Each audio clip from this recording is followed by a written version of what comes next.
Intrusion chez la mère de Ousmane Sonko, les collègues de A. Ndiaye expose les vrais motifs et évoque ses traumatismes. Ce dimanche, un homme s'est introduit chez la mère de Ousmane Sonko. Selon l'Observateur, l'homme identifié comme A. Ndiaye, ingénieur à Ecotra, aurait menacé la mère de Sonko et sorti une arme de poing. Dans une correspondance, les collègues à Ecotra de A. Ndiaye ont fait quelques précisions. Selon eux, M. Ndiaye n'a jamais sorti d'arme de poing comme mentionné par le journal L'Observateur. Pour être encore plus précis, il ne détenait même pas de couteau, précise le collectif des travailleurs de Ecotra.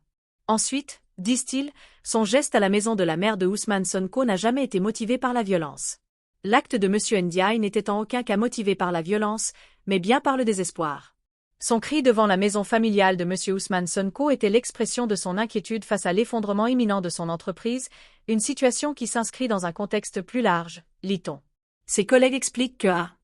Ndiaye a vécu des traumatismes en étant jeune. Son père, alors préfet, a été tué devant lui. Sa mère, qui le soutenait, a ensuite perdu la vie, accablée par la douleur et le chagrin de la perte de son mari. Deux événements qui ont chamboulé la vie de M. Ndiaye. Pourtant, loin de se laisser abattre, il a poursuivi son chemin avec dignité, décrochant brillamment son diplôme à l'école polytechnique de Thiès, où il fut major de sa promotion. C'est à cette période qu'il a enfin entrevu une lumière au bout du tunnel en intégrant l'entreprise Ecotra. Grâce à son travail acharné et son engagement sans faille, il a gravi les échelons, passant de simple stagiaire à chef de service, puis chef de département, jusqu'à devenir directeur du building, gérant un portefeuille de marché de plus de 20 milliards de francs CFA, poursuivent les collègues de A. Ndiaye. Devenu un des cadres de l'entreprise, A.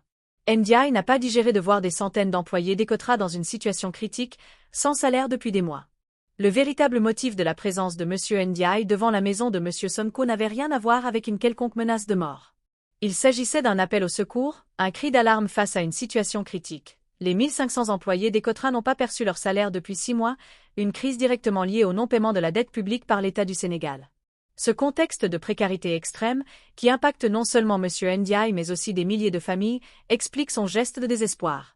Il n'a jamais eu l'intention de semer la violence, mais simplement d'attirer l'attention sur une situation qui menace la survie d'une entreprise et de ses employés, ont ajouté ses collègues. En ce moment, A. Ndiaye est en garde à vue à Ziguinchor. Il devrait être déféré au parquet ce mercredi. Abonnez-vous à ma chaîne YouTube pour des informations à chaud. Librata Info.